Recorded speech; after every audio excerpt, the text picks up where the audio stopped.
I remember walking to school the day my mum had died. I was still sent to school, and I said to my friend, if I tell you a secret, will you not tell anyone? And he went, yeah. And I said, my mum died this morning. And he said, yeah, well, I've got a secret as well. Don't tell anyone. And I said, okay. And he said, our dog's going to have puppies. At the time, it felt like a really crap trade-off. I thought my story was better. 7 years old, 1982. So it's at a time when people didn't really know how to handle, certainly for children, situations like when a parent dies. But I did wake up that morning hearing my dad shout my mum's name, Anne, Anne, Anne. And I don't know if it was let into the room, and then the doctor turned up. Oh, not doctor, the ambulance turned up, pronounced that she was dead. And then I was invited to go in to say goodbye to her as she lay on the bed, as she was laying on the bed. At the time, we was in the same surgery as Dr. Shipman. He was at Donnybrook House surgery as well. And we had a night doctor come out that night. Fortunately, it hadn't been Shipman. Otherwise, we'd have always had that kind of doubt in our mind, I suppose. But as it was our usual doctor, Dr. Smith, he was called, who came out. So I was sent off to school, and I remember sitting in assembly, and then I can't remember, it was Mrs. Seddon, I think she was called, the head teacher, and she's like, today's a very sad day, everyone, because Jonathan Robinson's mum has died. And she just announced it to the school, so the old school just turned around and looked at me. And I'll never forget that. Just like, but at the time I didn't realise how significant it was, because it's not something you think about, I suppose. And then after she died, I never got to go to the funeral because they felt it was like too upsetting for me. I think I should have gone, because I think it would have been a really good chance for me to understand. So my Auntie Bev came over from Jersey, who's my mum's sister, and she was great. And then life just carried on. My dad did his best. My dad was a drinker anyway, but he got a really bad drinker afterwards. We had a few aunties that helped out. I think they all got tired of my dad. My dad was quite hard work, obviously not just with his drinking, but he was just very bitter, very angry. He made me me write to my mum's side family members. We had to write letters.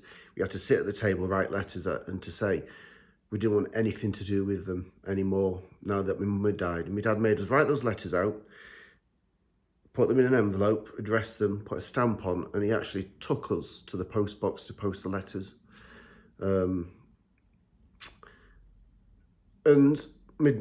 the people on my mum's side of the family, I think they knew it was my dad behind the scenes. He's done that. They knew it wasn't something that kids do.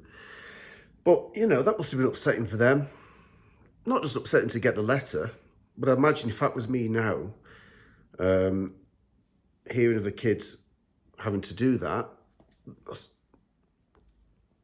then I'd be upset for the kid as well. And that was, and for much of my childhood, I remember hilarious, a moment when someone once asked, when my mum had passed away, it was about 6 months or so after, and someone just said, why has all of Jonathan's socks got holes in them?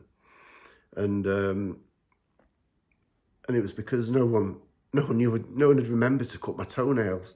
So my toenails must have looked like talons, and all my socks were ripping because my toenails were that long. So no one realised that, it's an easy oversight, I suppose, if my mum always did it. So obviously it's Mother's Day. I've never done a video like this before, and I've never really thought a great deal about it. But out of curiosity, I wanted to say what the song was that was in the charts when my mum, because I was born on a Sunday, 3 o'clock in the afternoon, perfect child. You could have your Sunday dinner and then out of pop.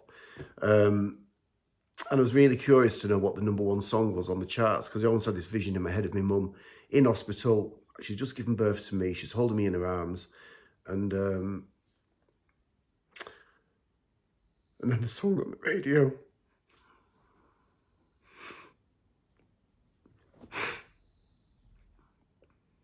And the song on the radio was Love Me for a Reason by the Husbands, which you can kind of go, well, what's the big deal? I don't know, I have visions in my head of my mum holding me in her arms and listening to that song. And maybe singing it to me. Of course, this is all in my head. No one's saying that's what happened. But you'd like to think it did. And you know, I'd like to think it was a happy time in her life. If you're lucky enough still to have your mum around, well, you're lucky. Especially I'm in my 50s now. I'm a parent myself. And, you know, these people in your life are important. And, you know, even me as a dad, I don't always get it right.